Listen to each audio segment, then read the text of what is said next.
Welcome back. Once you have designed your store, you can then add a domain in the next step in the process. So for example, what you can do here is you can click add a domain in the wizard. You can then click this button that says add a domain. Now it is at this point that you can buy a new domain or you can connect an existing domain. Now it's here where you're going to either write in the domain or you're going to write in the subdomain that you are going to be using. You're then going to click Next.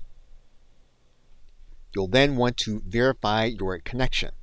Now it's at this point where you will get specific instructions on what you need to do at your domain provider. We're going to follow the instructions as given to us by Shopify, and we're going to add in the record.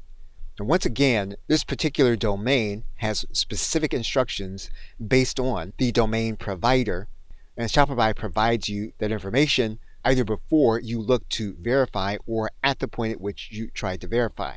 Now, a domain takes as long as 48 hours in order to propagate. You can check your connection to determine if the connection has been made right away, and if it isn't, you'll need to come back. We are now going to retry to verify our connection. And our store is now connected to our subdomain. Okay, so with that, thanks, and I will see you in another video.